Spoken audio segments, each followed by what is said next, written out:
Halo semuanya, kembali lagi bersama saya Brian Howard. Kali ini saya akan menjawab pertanyaan lagi ya.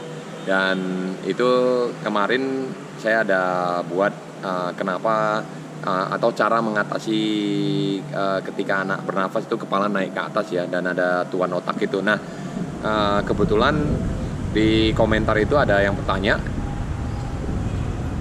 apakah ada teknik cara mengeluarkan nafas atau bagaimana cara mengeluarkan nafas ketika kita bernafas di samping ya, dan apakah ada ritmenya dan seperti apa kalau ada ritmenya ya. Nah, mungkin lebih ke bukan ke ritme ya, tapi ke timingnya ya.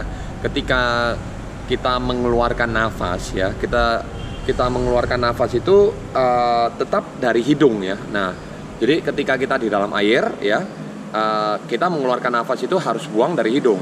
Ambil nafas tetap dari mulut, buangnya dari hidung. Nah, itu pernah saya bahas juga di video cara mengambil nafas dan buang nafas ya. Cara bernafas di dalam air ya.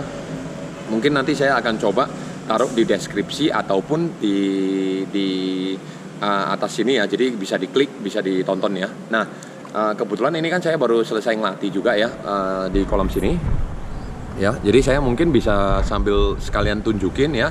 Nah, kalau untuk ngambil nafas ya, itu kita juga nggak usah takut kehabisan nafas, ataupun tidak usah takut juga kita tenggelam atau gimana ya. Tapi kalau untuk ngambil nafas, kita mesti ngambil penuh, buangnya juga harus penuh gitu ya. Jadi jangan setengah-setengah. Kalau setengah-setengah akhirnya tangki oksigen kita jadi menerima itu jadi setengah-setengah. Ketika kita mau ngambil nafas jadi nggak jadi ngambil nafas, karena kita udah ada sudah ada oksigen di dalam badannya ya.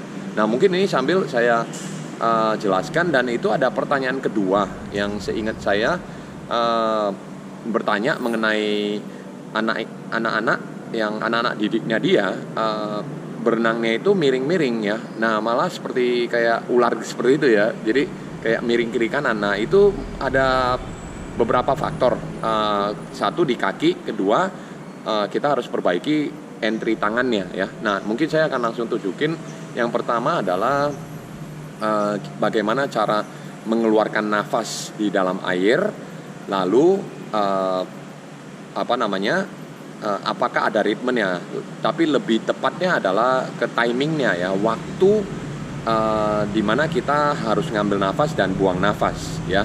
Nah, dan juga kita jangan takut kehabisan nafas seperti itu ya. Kalau kita takut kehabisan nafas ya otomatis kita juga nggak bisa buang habis ya, kita ketahan gitu nafasnya ya. Nah, saya akan langsung tunjukin. Mungkin kamera nanti akan saya taruh di sebelah ujung sana ya, sama kayak persis kayak kemarin ya. Oke.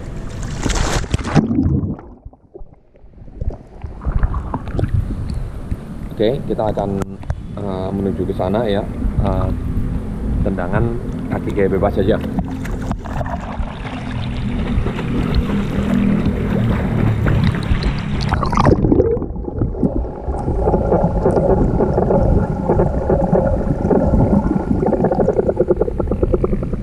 Oke.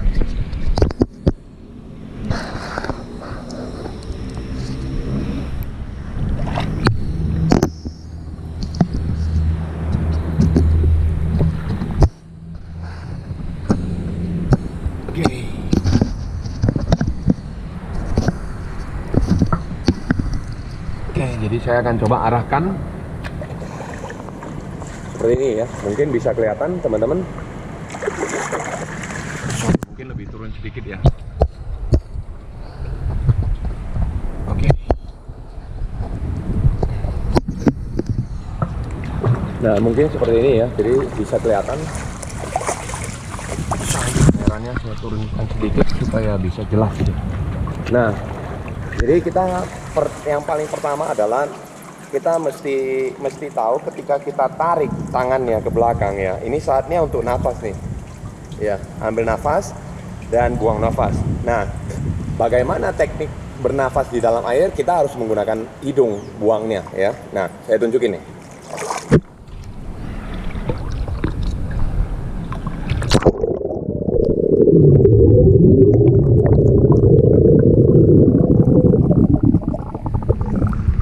Jadi kita buang nafasnya itu dari hidung ya.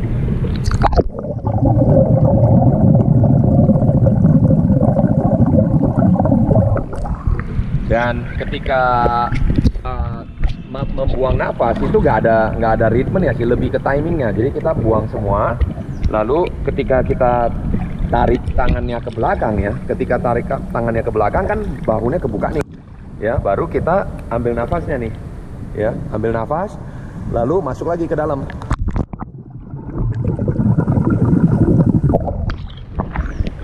Oke, mungkin itu lebih ke ritmenya, dan ketika kita ambil nafas, buang nafas harus ambil penuh dan buang penuh ya, jangan setengah-setengah ya. Nah, lalu kita coba langsung menjawab pertanyaan kedua, yaitu bagaimana mengatasi anak-anak yang berenangnya itu belok kiri kanan ya, seperti kalau kemarin di komentar itu katanya seperti ular ya.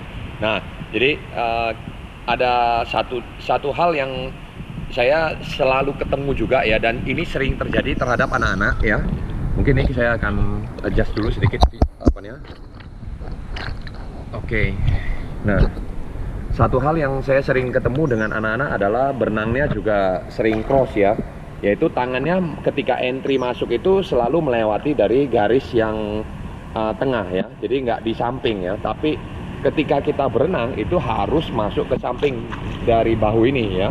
Jadi jangan masuk ke tengah. Ketika kita masuk ke tengah, jangkau ke depan malah akan cross ya. Nah, seperti ini nih contohnya nih.